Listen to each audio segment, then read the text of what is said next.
Hello everyone, धारा GS Vyapam के online YouTube channel में आप सभी का स्वागत है। जैसे कि आप सभी को पता है, हमारे द्वारा हॉस्टल वार्डन एमसीक्यू सीरीज चलाई जा रही है, जिसमें कि मैंने एमसीक्यू सीरीज में आपके profit and loss, percentage, line and angles, circles, इसके अलावा सिंपल इंटरेस्ट जैसे इंपॉर्टेंट चैप्टर्स कंप्लीट कर चुके हैं।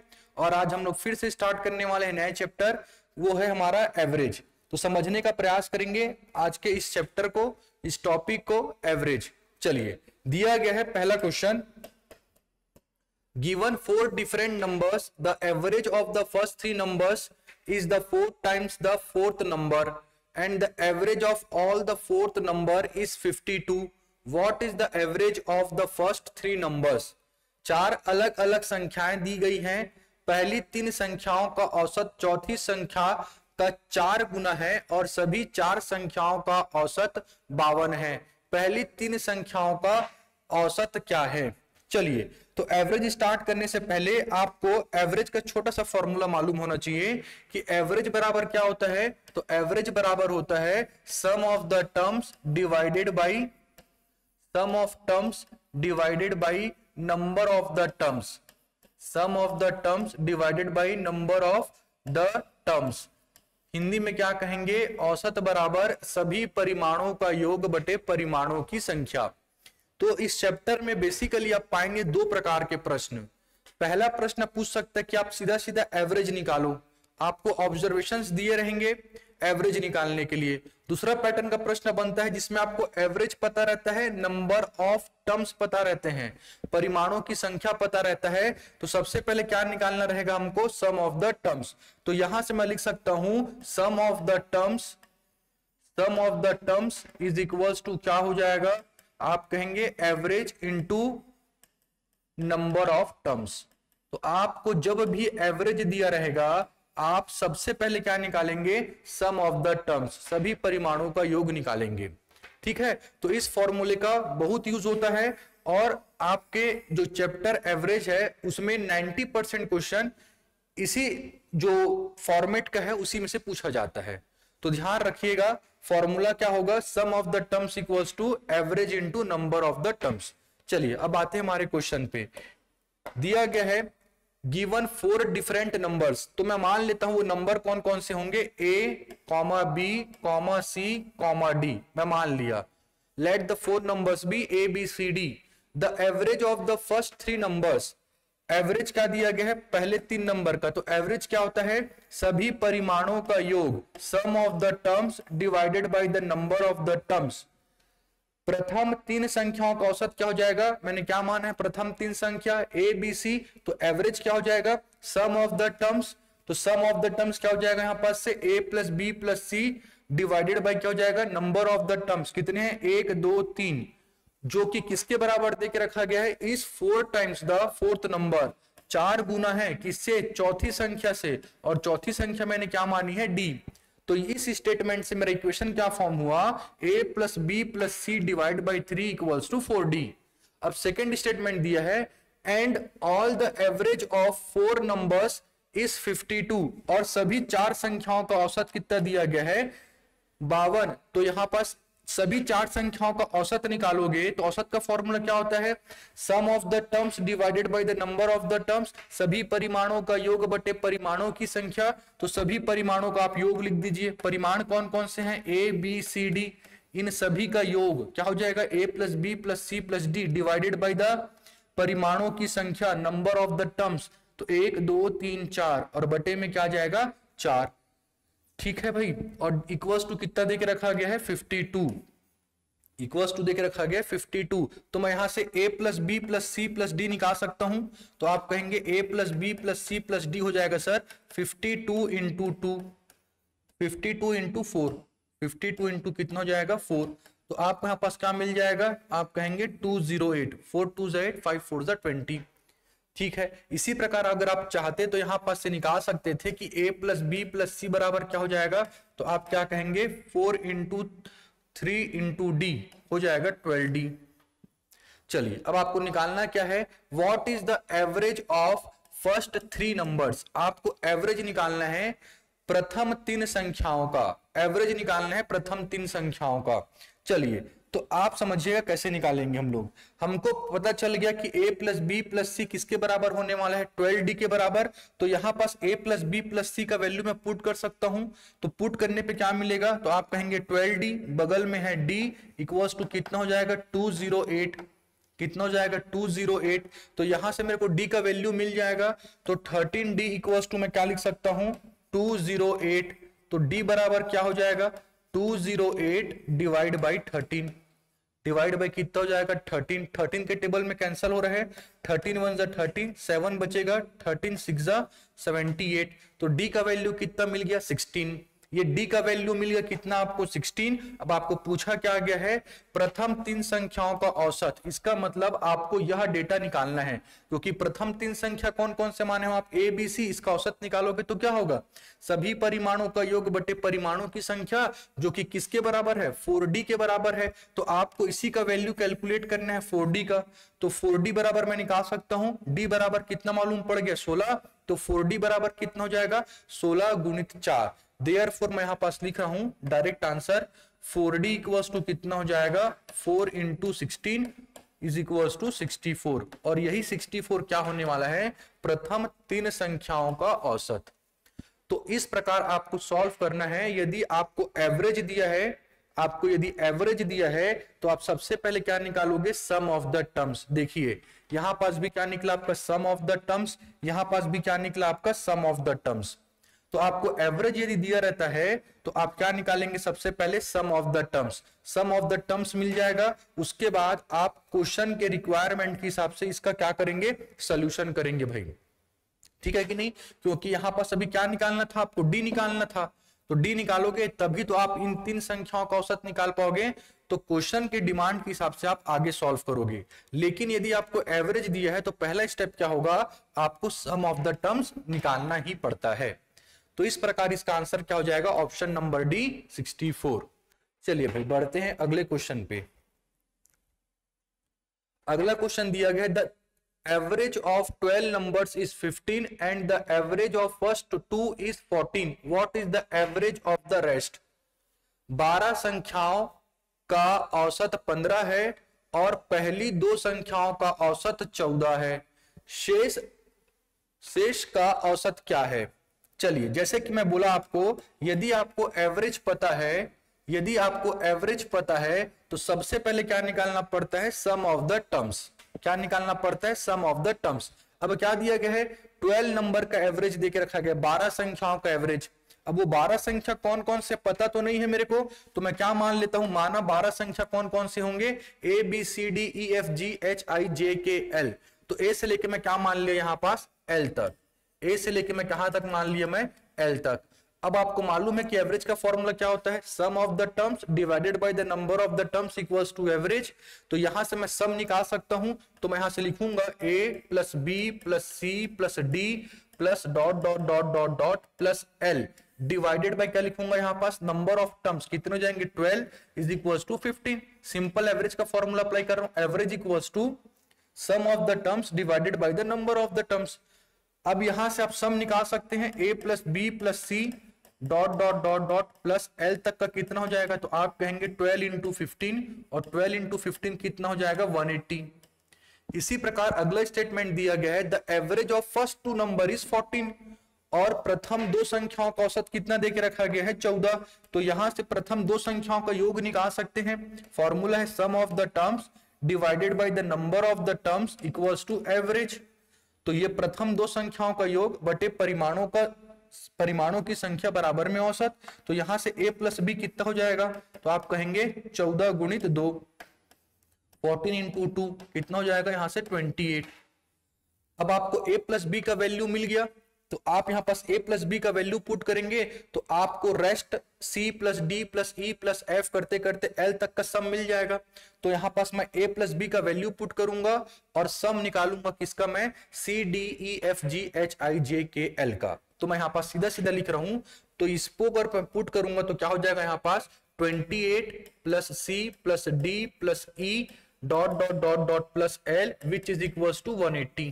किसके बराबर है ये, 180 के बराबर। तो यहां से मैं लिख सकता हूं c plus D plus E dot dot dot dot dot plus L क्या हो जाएगा, तो तो आप कहेंगे 180 माइनस 28 क्या हो जाएगा, प्लस का उधर जाएगा आरएचएस में तो क्या हो जाएगा माइनस, सबट्रैक्ट करने पे क्या मिलेगा, 10 में से 8 जाएगा, आप कहेंगे 2, 7 में से 2 जाएगा, कितना बच जाएगा 5, और यहां पास हो जाएगा 1। तो आपको सम मिल गया C plus D plus E plus F up to L तक कितना 152, और यही क्या है आपके रेस्ट ऑफ द नंबर्स हैं, यही क्या है आपके रेस्ट ऑफ द नंबर्स हैं, यही शेष संख्या है। अब इसी का एवरेज निकालना है, तो एवरेज निकालने का फॉर्मूला क्या होता है, sum of the terms divided by the number of the terms. तो भाई टोटल आपके पास सम कितना मिल गया, तो आप कहेंगे sir C plus D plus E plus F up to L तक मेरे को मिल गया 152, और नंबर ऑफ टर्म्स कितने हो जाएंगे, तो 10 हो जाएंगे। कितने हो जाएंगे 10, C D E F up to L तक जाओगे तो कितना हो जाएगा 10। तो आपको मालूम है एवरेज बराबर क्या होता है, sum of the terms divided by the number of the terms. तो आप सिंपली क्या लिखेंगे इसे 15.2, 15.2 क्या हो जाएगा आपका एवरेज, 15.2 कहने का मतलब क्या हो जाएगा 15 सही 1/5, तो आपका आंसर क्या हो जाएगा 15.2। तो जब भी आपको एवरेज दिया रहेगा सबसे पहला काम क्या होगा आपका सम निकालना, सबसे पहला काम क्या होगा आपका सम निकालना, उसके बाद आप फर्दर सॉल्व करोगे। क्लियर है भाई, तो इसका आंसर क्या हो जाएगा 15.2। चलिए बढ़ते हैं अगले क्वेश्चन पे। अगला क्वेश्चन दिया गया है the average weight of A B and C is 40 kilogram. फिर आपको एवरेज दिया है तो कहीं ना कहीं आपको सम निकालना पड़ेगा, कुल निकालना पड़ेगा। Weight of C is 24 kilograms more than A's weight and 3 kilogram less than B's weight. What will be the average weight of A B C and D if D weighs 15 kilogram less than C. चलिए तो पहला statement से पढ़ते हैं हम लोग, the average weight of A B C equals to 40 kilogram. तो मैं यहां से बोल सकता हूं sum of the weight of A plus B plus C is equals to हो जाएगा 40 इंटू 3। अब आपको समझ में आ जा रहा होगा भाई, औसत बराबर क्या होता है, सभी परिमाणों का योग बटे परिमाणों की संख्या। परिमाणों की संख्या को मैंने क्रॉस मल्टीप्लाई करा लिया, टोटल वेट कितना मिल जाएगा 120 किलोग्राम। टोटल वेट कितना मिल गया 120 किलोग्राम। अब यह बताया गया है जो सी है वो ए से क्या है 24 किलोग्राम अधिक है, तो आप लिखोगे सी का वेट मैंने मान लिया है सी और ए का वेट मैंने क्या मान लिया है ए। तो ए के वेट से कितना है भाई 24 किलोग्राम अधिक है, मोर। तो मोर के कारण क्या आएगा प्लस आएगा, मोर के कारण क्या आएगा प्लस। एंड किसको रिफर करता है, तो एंड रिफर करता है ये पहले वाले को, पहले में क्या दिया है सी, तो एंड किसको रिफर कर रहा है सी को, सी को। अगर एंड के प्लेस में लिखा होता हु WHO हु लिखा होता तो हु रिफर करता ए को। तो ध्यान रखना दो वर्ड यूज होता है, एक तो एंड होता है दूसरा होता है हु। तो हु देता तो ए को रिफर करता है और एंड दिया है तो सी को रिफर कर रहा है। समझ में आया। तो यहां पास से आपको समझना है कि क्या बोला गया है, and 3 kilogram less than B. जो सी है वो क्या है बी से 3 किलोग्राम कम है, तो कम के कारण क्या आएगा माइनस आएगा। और एक लास्ट में लिखा गया है if D weight is 50 kilogram less than C. D का वेट कितना है सी के वेट से 15 किलोग्राम कम, तो डी का वेट कितना है सी के वेट से 15 किलोग्राम कम। तो ये आपको निकालना था संबंध स्टेटमेंट पढ़ पढ़ के। अब पूछा गया है what is the average weight of A B C and D. इसका मतलब आपको बताना है A plus B plus C plus D divided by 4 का वैल्यू क्या होगा, क्योंकि यही एवरेज होगा A plus B plus C plus D divide by 4। किसका एवरेज होगा इन सभी एबीसीडी का, क्योंकि एवरेज निकालने का फॉर्मूला होता है सभी परिमाणों का योग बटे परिमाणों की संख्या। तो कहीं ना कहीं अब इनको आप सॉल्व करोगे, यहां से एबीसीडी का आपको वैल्यू मिलेगा, एबीसीडी का वैल्यू को आप पुट करेंगे आपको यहां पास एवरेज निकल जाएगा इन चारों का। चलिए तो कैसे सॉल्व करेंगे समझिएगा। यहां पास आपको सी के टर्म में दिया हुआ ए और सी के टर्म में दिया हुआ है बी, तो मैं यहां से लिख सकता हूं ए बराबर क्या हो जाएगा, तो आप कहेंगे सी माइनस 24। यहां से मैं लिख सकता हूं बी बराबर सी प्लस 3। क्या लिख सकता हूं बी बराबर सी प्लस 3। अब आप यहां पास ए और बी का वैल्यू पुट कर दो सी के टर्म में, ताकि आपको सी का वैल्यू मिल जाए। सी का वैल्यू मिलेगा तो आपको सब ए बी सी डी सब का वैल्यू निकाल सकते हैं, कैलकुलेट कर सकते हैं। तो मैं यहां पास रख रहा हूं ए के प्लेस में सी माइनस 24 प्लस बी के प्लेस में रखूंगा सी प्लस 3 प्लस सी के प्लेस में तो सी ही रहेगा और यहां पास हो जाएगा 120। चलिए कैलकुलेट करिए, C 2C 3C -24 + 3 -21, -21 को आप RHS में शिफ्ट कर दो तो 120 प्लस क्या हो जाएगा 21। अब 3 को आप डिवाइड करोगे तो आपको मिल जाएगा यहां पास 40 + 7, तो टोटल कितना हो जाएगा 47। कितना हो जाएगा टोटल 47। आप ऐड करके भी डिवाइड कर सकते हो, आप इंडिविजुअली भी डिवाइड कर सकते हो, सेम आंसर आएगा। तो C का वैल्यू कितना मिल गया 47। यदि C का वैल्यू 47 मिल गया तो मैं यहां से कैलकुलेट कर सकता हूं A का वैल्यू। आप कहेंगे सर 47 - 24, यहां पास कितना हो जाएगा, आप कहेंगे 23। A का वैल्यू कितना हो जाएगा 23। इसी प्रकार यहां पास B का वैल्यू कैलकुलेट कर सकता हूं 47 + 3 कितना हो जाएगा यहां पास, तो आप कहेंगे 50। और C का तो वैल्यू 47 है ही है, और यहां से मैं D का वैल्यू कैलकुलेट कर सकता हूं। आप क्या लिखेंगे 47 - 15, तो यहां पास कितना हो जाएगा 2 3 में से 4 में से 1 जाएगा 3, तो यहां से A का वैल्यू मिल जाएगा 47 - 24, 7 में से 4 जाएगा 3, 4 में से 2 जाएगा 2। यहां पास B का वैल्यू मिल जाएगा C + 3 47 + 3 50। D का वैल्यू मिल जाएगा C - 15 47 - 15, 5 में से 7 जाएगा 2, 4 में से 1 जाएगा 3। आपको A B C D सभी का वैल्यू मिल गया, आप यहां पास पुट करोगे आपको एवरेज मिल जाएगा। चलिए कैलकुलेट कर लेते हैं फाइनल एवरेज क्या हो जाएगा यहां पास। तो मैं लिख रहा हूं इस लाइन को 23 प्लस B का वैल्यू है 50 प्लस C का वैल्यू है 47 प्लस D का वैल्यू है कितना 32। D का वैल्यू है 32 और डिवाइड बाय क्या हो जाएगा 4। डिवाइड बाय कितना हो जाएगा 4, ये 47 है ना। तो 7 3 10 2 12 कैरी 1 4 4 8 8 5 13 13 और 2 15 152/4 152/4 कैंसिल हो रहा है तो कैंसिल करेंगे। 4 1 जा 4 4 3 जा 12 3 बचेगा तो 4 8 जा 32। तो आपका आंसर क्या हो जाएगा, इन सभी A B C D का चारों का एवरेज कितना हो जाएगा 38 किलोग्राम, क्योंकि किसमें दिया गया यूनिट यहां पास किलोग्राम में, तो आपका आंसर भी किस में आएगा किलोग्राम में। तो इसका ऑप्शन कौन सा हो जाएगा, ऑप्शन नंबर C 38 किलोग्राम। तो इस प्रकार के क्वेश्चन आपके हॉस्टल वार्डन के लिए मोस्ट इंपॉर्टेंट है भाई। चलिए बढ़ते हैं अगले क्वेश्चन पे।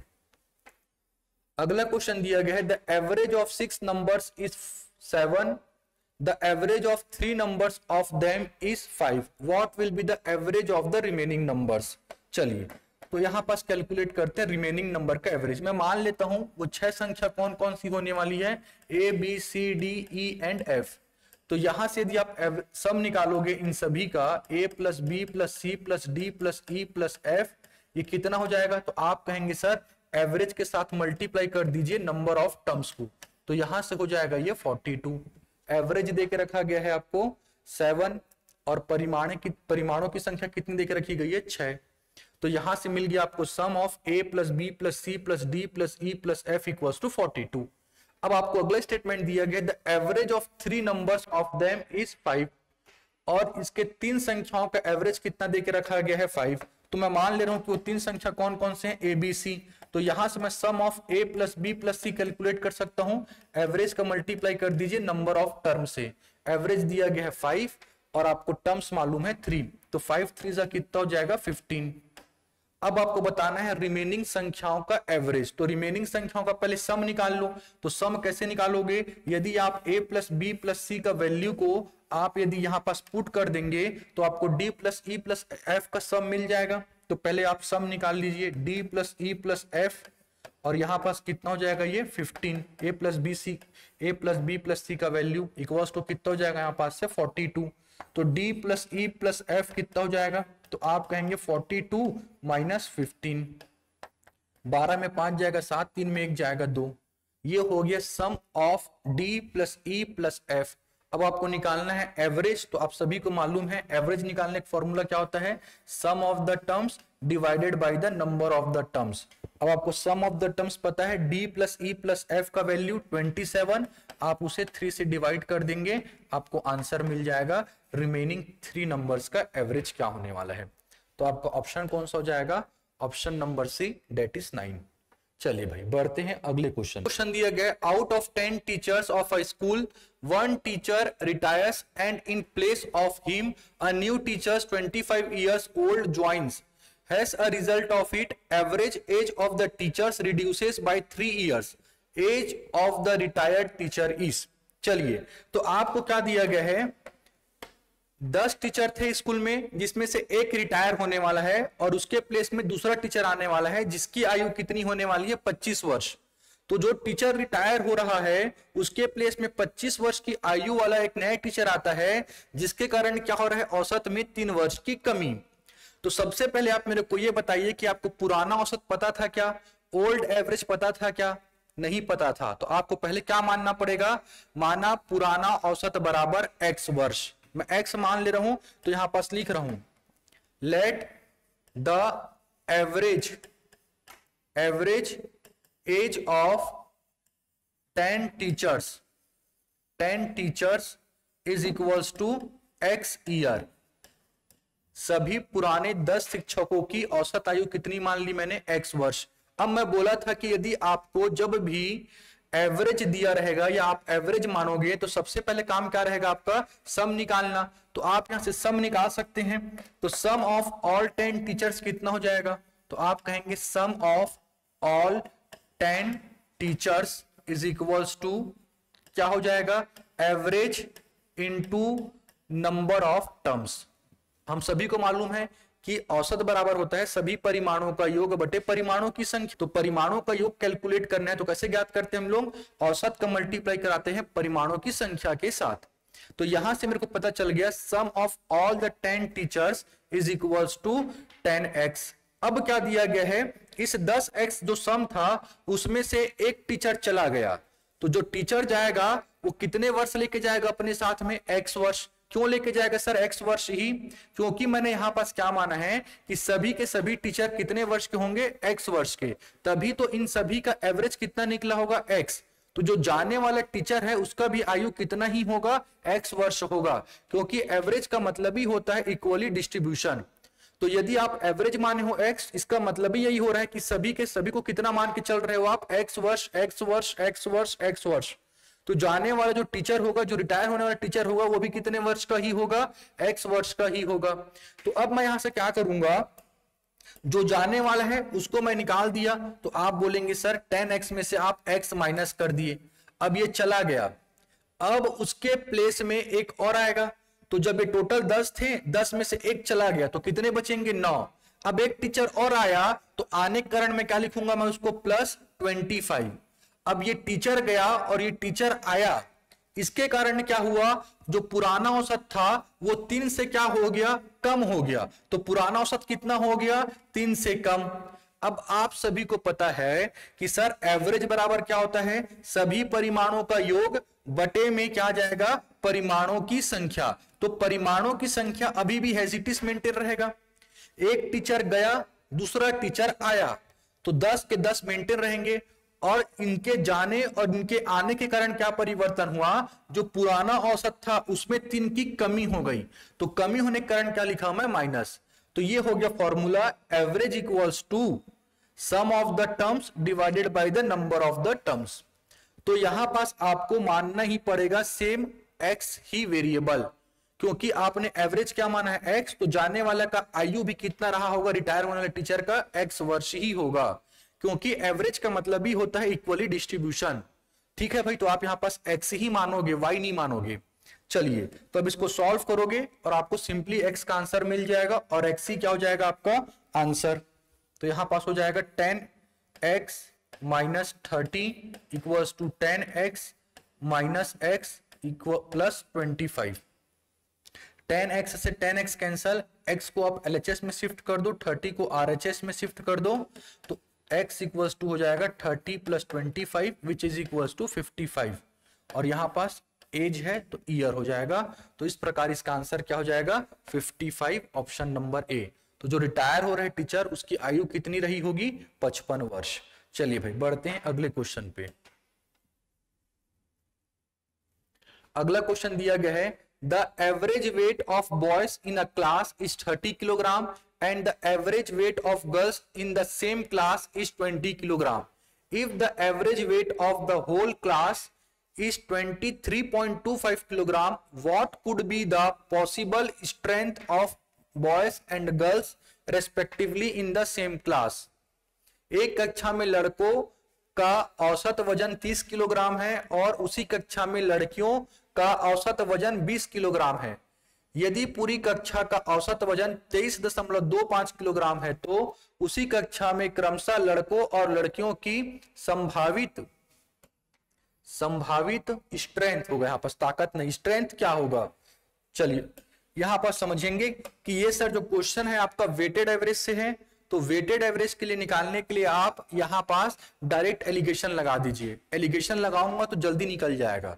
चलिए आपको दे के रखा गया है कि बॉयज का एवरेज कितना है 30 किलोग्राम, बॉयज का एवरेज कितना गया है 30 किलोग्राम और गर्ल्स का एवरेज कितना दे के रखा गया है 20 किलोग्राम और इन सभी का एवरेज दे के रखा गया है कितना 23.25।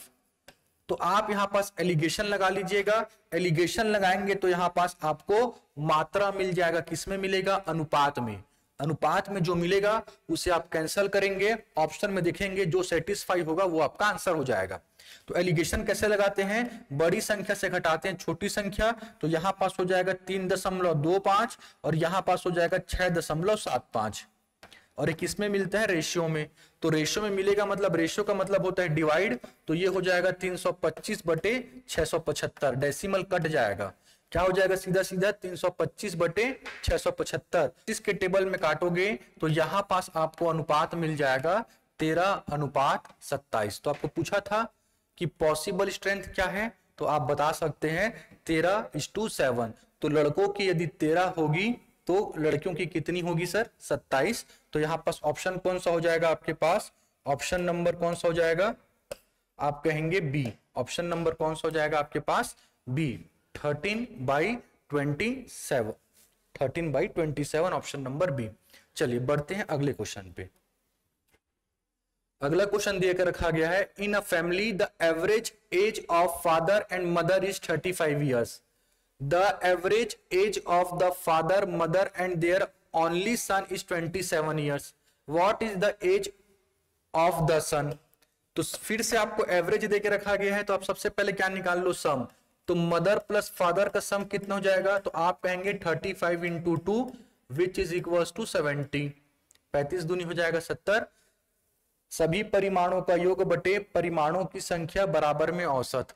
इसी प्रकार अगला क्या देकर रखा गया, the average age of father mother and their son. तो father mother and their only son यानी एक लड़का है, उसका एवरेज दिया है 27। तो यहां से टोटल हो जाएगा 27 × 3। सभी परिमाणों का योग बटे में परिमाणों की संख्या, तो जो बटे में रहता है जो डिवाइड में क्रॉस मल्टीप्लाई करा दिया, किसके बराबर होगा वो, औसत के बराबर। तो यहां पास हो जाएगा 7 × 21, कैरी ऊपर 2, 3 दूनी 6 और 2 8। तो कितना हो जाएगा यहां पास से 81। अब आपको पता है क्या कि सर मदर प्लस फादर का टोटल एज कितना है 70 है। तो यहां से मैं सन का एज कैलकुलेट कर सकता हूं।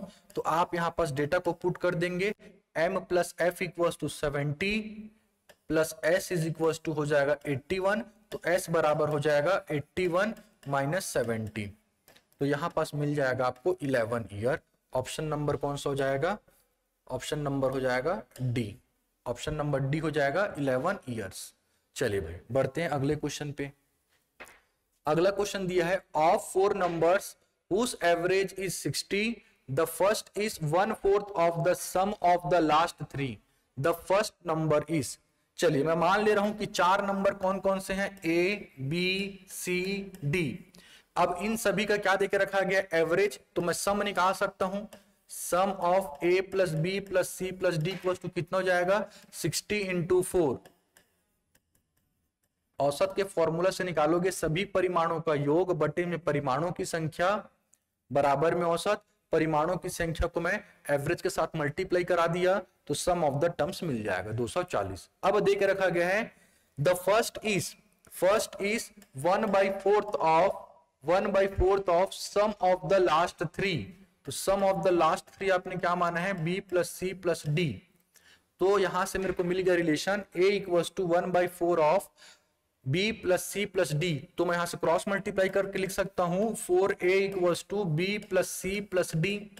अब आपको बतानी है पहली संख्या, तो आपको A B plus C plus D का सम मिल गया, इसको आप यहाँ पे पुट करेंगे तो ए के प्लेस में ए ही रहेगा, प्लस के प्लेस में प्लस, और A B plus C plus D का वैल्यू किसके बराबर है 4a के बराबर, तो आप यहाँ पास लिखेंगे 4a और किसके बराबर है 240 के बराबर।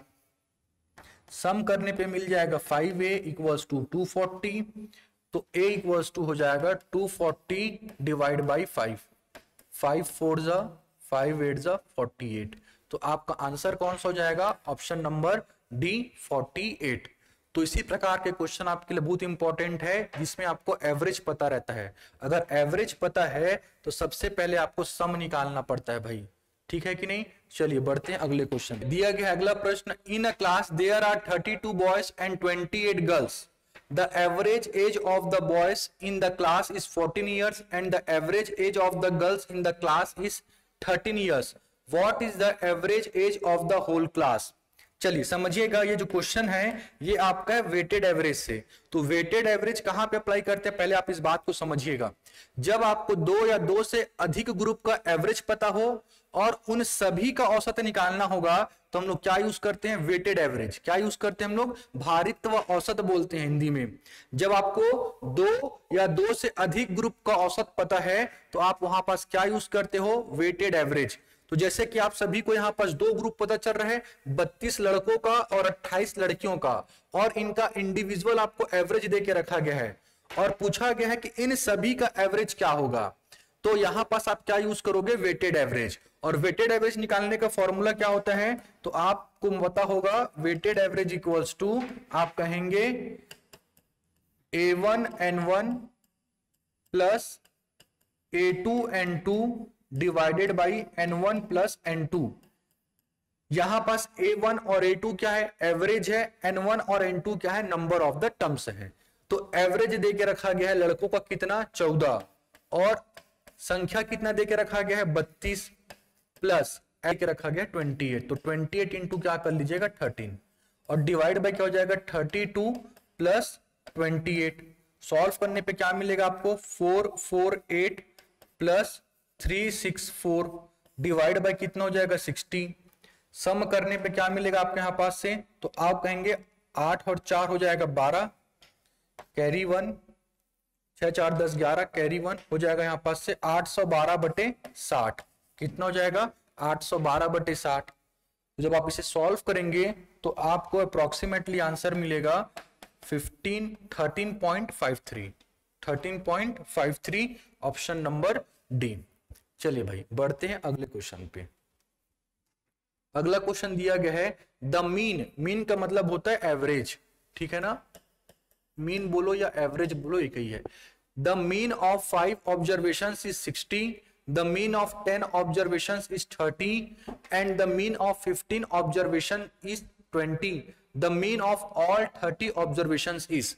जैसे कि मैं भी बताया आपको, जब आपको अलग अलग ग्रुप का एवरेज पता होगा और उन सभी का औसत निकालना होगा तो आप किस फॉर्मूले का यूज करेंगे भाई, तो आप कहेंगे वेटेड एवरेज का। और वेटेड एवरेज का फॉर्मूला क्या हो जाएगा यहां पास से, तो A1N1 plus A2N2 plus A3N3 divided by क्या हो जाएगा N1 plus N2 plus N3। यहां पास देखिए भाई 3 ग्रुप दिए है ना, तो मैं A3N3 तक जाऊंगा। पिछले क्वेश्चन में क्या था, 2 ग्रुप था तो मैं 2 तक गया था। तो डिपेंड करता है कितने ग्रुप है। अगर 4 ग्रुप होगा तो क्या बन जाएगा A4N4 और नीचे में क्या बन जाएगा प्लस N4। जितने ग्रुप रहेंगे उस हिसाब से आपको फॉर्मूला अप्लाई करना पड़ेगा। तो A1 ऑब्जर्वेशन कितना दिया 5 और एवरेज दिया है 60, तो 60 into 5 plus 30 into 10 plus 20 into 15, 20 into 15 और टोटल कितना हो जाएगा, तो टोटल सीधा सीधा दे के रखा गया 30 और ऐसे भी आप अप्लाई भी करोगे तो भी कितना मिलेगा आपको 30। ये 5 है और देखो दूसरा है कितना 10 और तीसरा कितना है आपके पास 15, तो भी 30 ही मिलेगा, ठीक है। तो यहां पास हो जाएगा 300 प्लस 300 प्लस 300 और बटे में कितना आएगा आपके पास 30। तो सॉल्व करने पे कितना हो जाएगा 900/30, 900/30 में ये कैंसल होगा और फाइनली आपको एवरेज क्या मिल जाएगा 30। तो आपका ऑप्शन नंबर कौन सा हो जाएगा सी। तो ध्यान रखना है वेटेड एवरेज कहां पे लगा अप्लाई करते हैं, जहां पे आपको 2 या 2 से अधिक ग्रुप का एवरेज पता होगा और सभी का एवरेज पूछ लेगा, तो आप वहां पास सिंपली वेटेड एवरेज का फॉर्मूला अप्लाई कर लीजिएगा, वहां से आप इजिली कैलकुलेट कर सकते हैं। चलिए बढ़ते हैं अगले क्वेश्चन पे। अगला क्वेश्चन दिया गया है, if the average of m numbers is n square and that of n numbers is m square, then the average of m plus n numbers is. चलिए समझिएगा, मैं क्या बताया था कि जब भी सर आपको एवरेज दिया रहेगा आप पहले क्या निकाल लेना, सम। तो मैं यहां पास निकाल लेता हूं sum of m numbers, sum of m numbers क्या हो जाएगा, तो यहां पास बोलोगे average multiplied by number of terms. तो m नंबर है तो नंबर ऑफ टर्म्स कितने हो जाएंगे m। इसी प्रकार अगला स्टेटमेंट दिया date of n numbers is m square, तो यहां से निकालूंगा मैं sum of n numbers, sum of n numbers. तो n नंबर्स क्या हो जाएगा, आप बोलेंगे average into number of terms, और नंबर ऑफ टर्म्स क्या हो जाएगा यहां पास से n। अब मैं यहां से sum of m plus n निकाल सकता हूं, sum of m plus n क्या हो जाएगा, m plus n numbers is equal to हो जाएगा, आप इन दोनों का सम कर दीजिए n square into m plus m square into n। यहां से कॉमन निकाल सकते हो आप क्या, mn कॉमन निकालूंगा तो क्या बच जाएगा यहाँ पास, तो आप कहेंगे n और यहाँ पास बचेगा m। तो ये क्या निकल गया आपके पास, सम निकल गया m प्लस n का, और आपको पूछा क्या गया है average of m plus n। तो average of m plus n क्या हो जाएगा, तो average of m plus n हो जाएगा sum of m plus n, sum of m plus n divided by m plus n, divide by क्या हो जाएगा m plus n, m plus n क्या हो जाएगा आपके पास number of terms, divide by क्या हो जाएगा m प्लस n। तो यहां पास आपको सम ऑफ m प्लस n मालूम पड़ गया, कितना मालूम पड़ गया mn, और ब्रैकेट में क्या है n प्लस m, और डिवाइड बाई क्या हो जाएगा sum of m plus n। तो sum of m plus n क्या हो जाएगा m प्लस n, तो आप नीचे में क्या लिखोगे m प्लस n। तो ये m प्लस n कैंसिल होगा और फाइनली आंसर क्या मिलेगा आपको mn। तो आपका आंसर कौन सा हो जाएगा बी, ये कैपिटल M नहीं है small n, mn। Option number कौन सा हो जाएगा बी, mn। तो इस प्रकार के क्वेश्चंस भी देखने को मिल सकते हैं, ठीक है। तो आपको एवरेज दिया रहेगा तो पहले सम निकाल लो, सम निकालूंगा m का और n का, फिर यहां से क्या किया इन दोनों को सम किया तो sum of m plus n मिल गया, फिर यहां से आप एवरेज निकाल सकते हो m प्लस n का, average of m plus n क्या हो जाएगा sum of the m plus n, और यहां पास नीचे में क्या आएगा number of m plus n। तो नंबर ऑफ m कितने हैं m, नंबर ऑफ n कितने हैं n, m और n माना हूं मैं नंबर ऑफ m और n को, तो यहां पास हो जाएगा m plus n, m plus n cancel होगा, फाइनली क्या बच जाएगा m इंटू n। तो आपका ऑप्शन कौन सा हो जाएगा बी। चलिए बढ़ते अगले क्वेश्चन पे। Average of 5 consecutive numbers is x if the next 2 numbers are also included, how shall the average vary। 5 क्रमागत संख्याओं का औसत x है, यदि अगली 2 संख्याएं भी शामिल कर ली जाए तो औसत में क्या परिवर्तन होगा। तो पहले तो आप यहां पे समझिए ये वर्ड क्या देके रखा गया है, क्रमागत। क्रमागत इंग्लिश में क्या कहते हैं इसे, कंसेक्यूटिव नंबर्स। तो कंसेक्यूटिव नंबर्स किसे कहते हैं, वे सभी की सभी संख्याएं जिनके क्रम में केवल एक का अंतर हो, जिनके क्रम में केवल कितने का अंतर हो, एक का। जैसे कि मैं माना 5, तो 5 के बाद क्या लिखूंगा मैं 6, 6 के बाद 7, 7 के बाद 8। तो ये संख्या क्या कहलाएंगी आपकी क्रमागत संख्या। इनके निकटतम पदों के बीच का अंतर कितना मिलेगा आपको, 1 मिलेगा। इसी को हम लोग क्या बोलते हैं, कंसेक्यूटिव नंबर्स। तो आपको तो पता है नहीं कि सर वो 5 क्रमागत संख्याएं कौन कौन सी है, तो मैं मान लेता हूं कि 5 क्रमागत संख्याएं हैं x, अगला हो जाएगा x प्लस 1, अगला हो जाएगा x प्लस 2, अगला हो जाएगा x प्लस 3 और अगला हो जाएगा x प्लस 4। ठीक है, ये हो जाएगा आपके 5 क्रमागत संख्या, और उनका एवरेज देके रखा गया है कितना x। अच्छा ये x देके रखा गया है, तो आपने यहां पास वेरिएबल को चेंज कर लीजिएगा। यहां पास आप मान लेना a plus 1, a plus 2, a plus 3 और a प्लस 4। ये हो गए 5 क्रमागत संख्याएं। अब इनका एवरेज देके रखा गया है x। अब आप समझिएगा एक डायरेक्ट मेथड है एवरेज निकालने का। यदि आपके पास ऐसी सीरीज है जिसमें कॉमन डिफरेंस मेंटेन है। क्या मेंटेन है? कॉमन डिफरेंस मेंटेन है। दो निकटतम पदों के बीच का अंतर यदि समान है, उसको हम लोग इंग्लिश में क्या बोलते हैं? कॉमन डिफरेंस में। अगर कॉमन डिफरेंस में है और नंबर ऑफ पद आपके पास, नंबर ऑफ टर्म्स किस में है? विषम में। नंबर ऑफ टर्म्स किस में है? ऑड नंबर पे। तो जो बीच वाली संख्या होगी वही क्या हो जाएगी आपकी? सीधा सीधा एवरेज। वही क्या हो जाती है आपकी? सीधा सीधा एवरेज। तो मैं यहां से बोल सकता हूं कि a+2 बराबर क्या हो जाएगा? x। तो एवरेज बराबर मेरे को मालूम पड़ गया कितना हो जाएगा सर? a+2। अब अगला स्टेटमेंट दिया है कि यदि आप दो क्रमागत संख्याओं को और जोड़ लेंगे, इसी सीरीज में आप यदि दो क्रमागत संख्याओं को और जोड़ देंगे तो उसके औसत में क्या परिवर्तन आएगा? चलिए, तो आपने जो पहली संख्या मानी है उसमें आप दो और जोड़ दो। तो मैं दो और जोड़ूंगा तो क्या क्या टर्म इंक्लूड करना पड़ेगा मेरे को? तो मेरे को इंक्लूड करना पड़ेगा यहां पास a+5 और a+6। ये टर्म मेरे को और इंक्लूड करना पड़ेगा। ये टर्म जब मैं इंक्लूड करूंगा, तो यहां पास मेरा एवरेज क्या हो जाएगा? तो सर ये कॉमन डिफरेंस में मेंटेन है। कॉमन डिफरेंस में यदि मेंटेन है तो जो बीच वाला टर्म होता है वही क्या हो जाता है? आपका एवरेज। तो यहां पास बीच में कौन सा मिलेगा आपको? a+3। बीच कहने का मतलब जितने टर्म आप लेफ्ट हैंड साइड से छोड़ेंगे उतने ही टर्म आपको कहां से छोड़ने हैं? RHS से। तो उसको मैं बोलूंगा बीच वाला। तो यहां पास जो एवरेज मिलेगा, मैं मान लिया x1 है, वो किसके बराबर होगा? a+3 के बराबर। तो यही पूछा गया था कि क्या परिवर्तन हुआ। तो जो पुराना एवरेज कितना था? x = a+2। नया एवरेज मैंने क्या मान लिया? x1, जो कि किसके बराबर है? a+3 के बराबर है। तो दोनों में क्या अंतर आया? तो आप बोलेंगे सर कि एक से क्या हो गया? एक से क्या हो गया? वृद्धि हो गया। एक से क्या हो गया? वृद्धि हो गया। ये a+2 था और ये क्या है? a+3। तो मैं इसको लिख सकता हूं ना, a+2+1। तो एक से क्या हो जाएगा? वृद्धि हो जाएगा। तो इसका आंसर क्या हो जाएगा? इसमें एक की वृद्धि होगी। तो ध्यान रखना, यदि आपके पास ऐसा सीरीज अवेलेबल है जो कॉमन डिफरेंस में मेंटेन है, तो यहां पास आप सीधा सीधा निकाल सकते हैं कि सर जो बीच वाली संख्या होगी वही औसत होती है। कब होगी ऐसा? जब आपके पास नंबर ऑफ टर्म्स कैसे होंगे? ऑड में। नंबर ऑफ टर्म्स कैसे होंगे? विषम में। तभी आप मानेंगे बीच की संख्या। अगर यहां पास सम में दे दिया है तो थोड़ा सा बीच को मानने में दिक्कत होगा। ठीक है कि नहीं?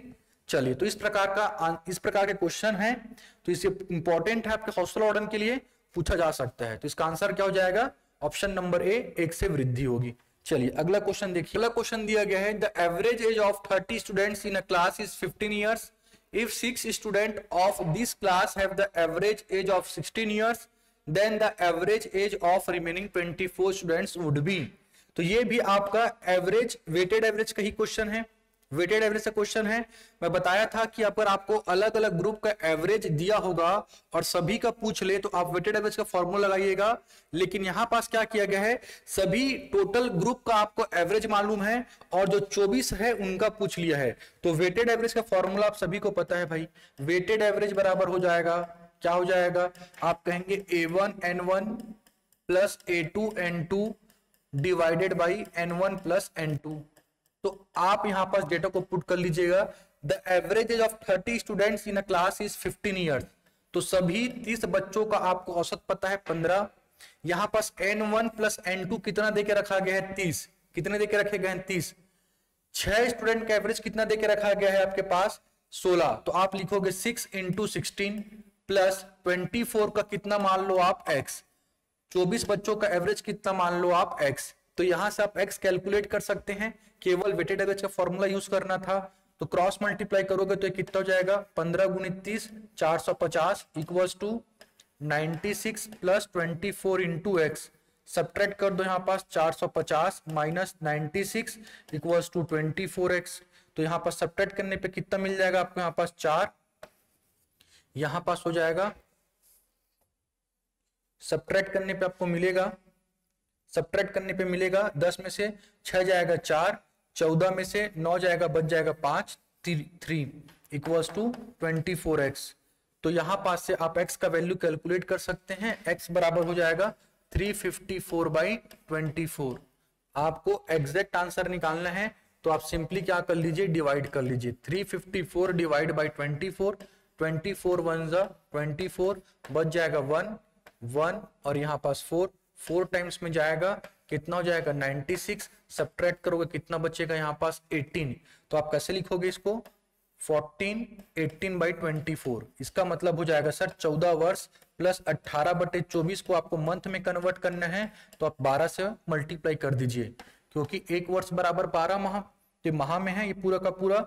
अब मैं चेंज कर रहा हूं मंथ में, तो 12 से मल्टीप्लाई कर रहा हूं फ्रैक्शन वाले को, तो 12 एकम 12, 12 दूनी 24, 2 एकम 2 निया 18। तो आप क्या बोलेंगे 14 वर्ष और 9 माह, 14 वर्ष और 9 माह। ठीक है भाई, तो यहां पास किस फॉर्मूले का यूज करूंगा मैं, वेटेड एवरेज का। यहां पास मेरे को सभी का एवरेज पता है, लेकिन 24 वाले का बताना था, तो यहां पास 24 वाले का क्या मान लिया मैं x, 24 वालों का क्या मान लिया मैं x, और 6 का दिया था 16। चलिए, तो इसको सॉल्व करोगे तो आंसर कितना मिलेगा 14 वर्ष और 9 माह, ऑप्शन नंबर डी। चलिए अगले क्वेश्चन पे बढ़ते हैं। अगला क्वेश्चन दिया गया है 5 years ago the average age of A, B, C, D was 45 years. By including X, the present age of all the 5 is 49 years. Then the present age of X is, चलिए क्या दिया गया है 5 वर्ष पूर्व A, B, C, D का औसत आयु दिया है।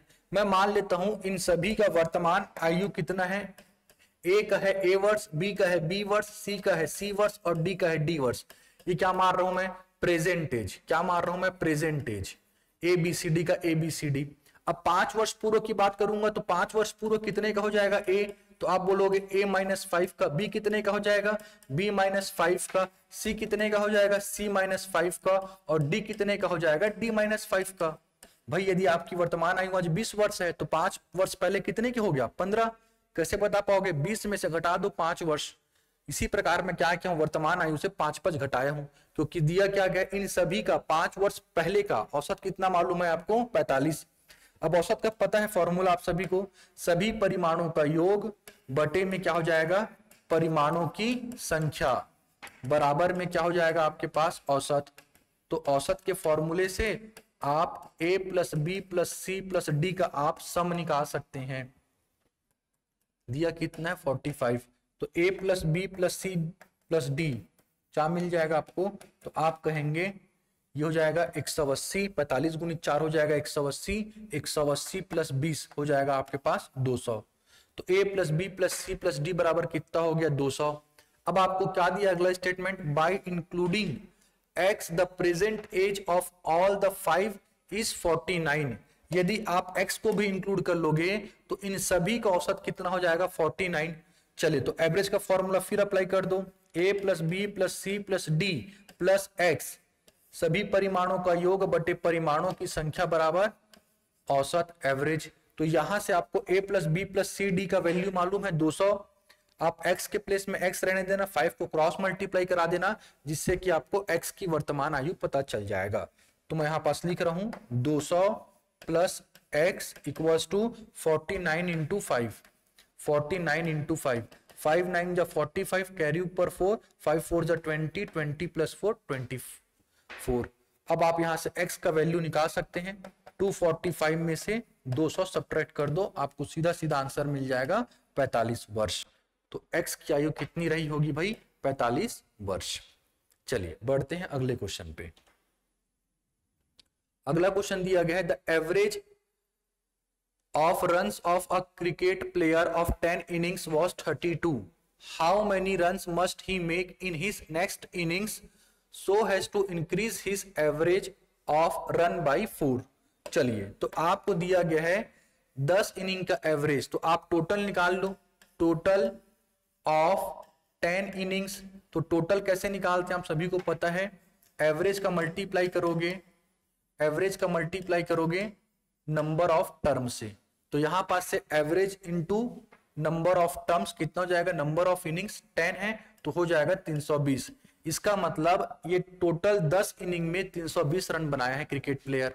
उसके बाद क्या दिया गया है, उसे और कितने रन बनाने चाहिए जिससे क्या हो जाए, उसका जो पुराना एवरेज है वो क्या हो जाए 4 रन से बढ़ जाए। तो पुराना एवरेज कितना है उसका 32, अगर इसको आप 4 रन से और बढ़ाओगे तो कितना हो जाएगा भाई, ये 4 रन से आप और बढ़ाओगे तो कितना हो जाएगा, ये 36 हो जाएगा। और एक कौन सा इनिंग हो जाएगा, 10 तो ऑलरेडी खेल चुका है तो कौन सा इनिंग हो जाएगा ये 11वां इनिंग का। तो आप बोलोगे सर टोटल 11 इनिंग्स के रन्स कितने हो जाएंगे, तो आप कहेंगे भाई 36 गुणित 11, 36 गुणित 11 कितना हो जाएगा 396। अब पूछा ये गया है कि वो 11वां इनिंग में कितना रन बनाया होगा, तो भाई 10 इनिंग में टोटल 320 बनाया है और टोटल 11 इनिंग में कितना बनाया है 396। तो टोटल 11 इनिंग में से टोटल 10 इनिंग का रन घटा दोगे तो 11वां वाले इनिंग का मिल जाएगा।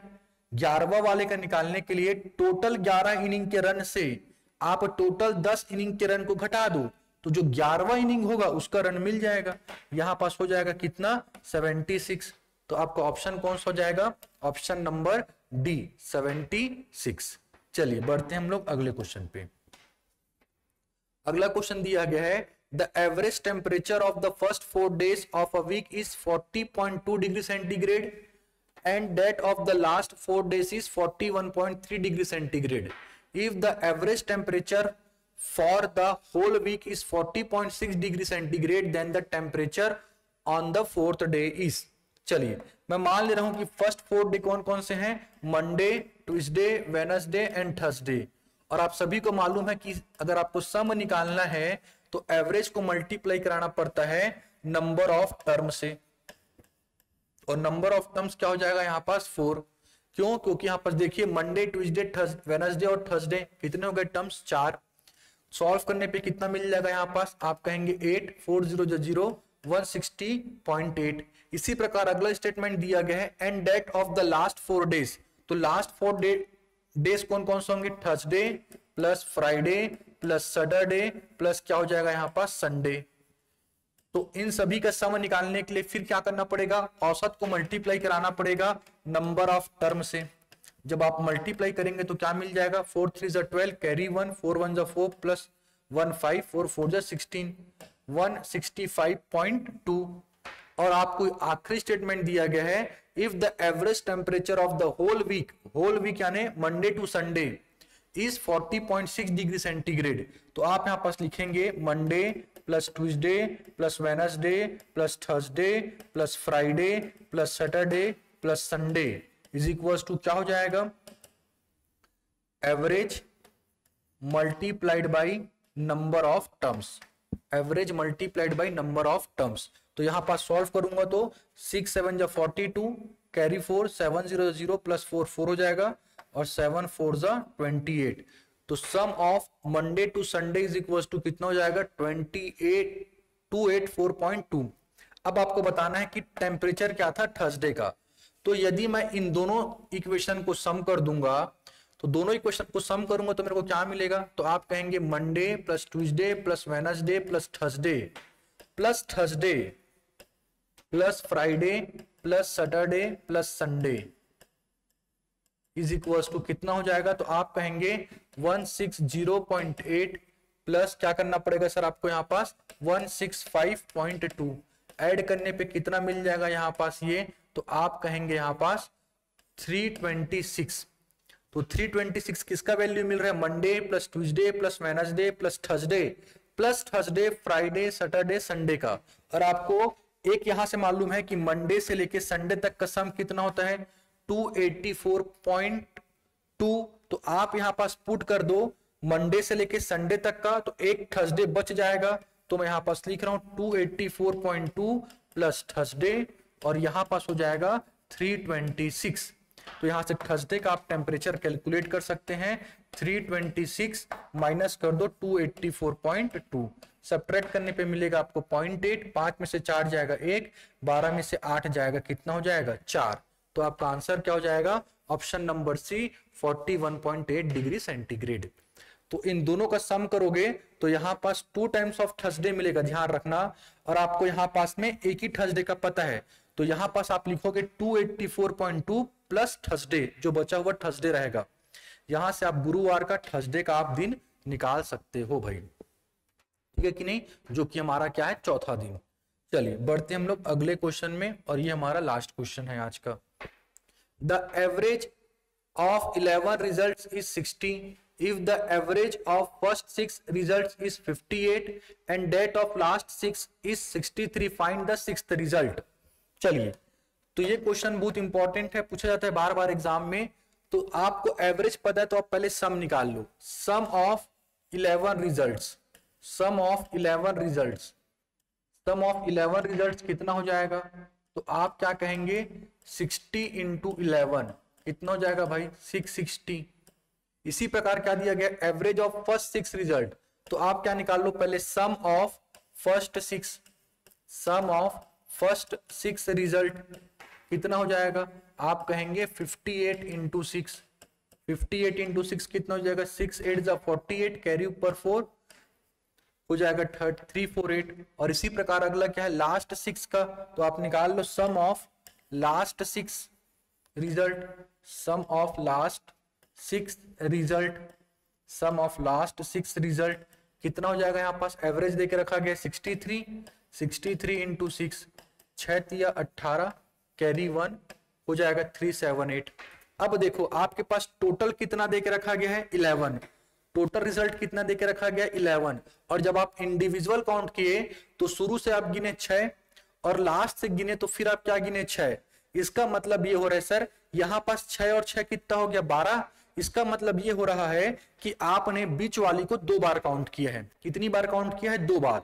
समझिएगा मैं एक बार प्रैक्टिकली करके दिखा दे रहा हूं। 11 संख्या है, ये मान लिया x1 x2 x3 x4 x5 x6 x7 x8 x9 x10 और x11, ये 11 संख्या है। इन सभी का सम क्या मिला आपको 660।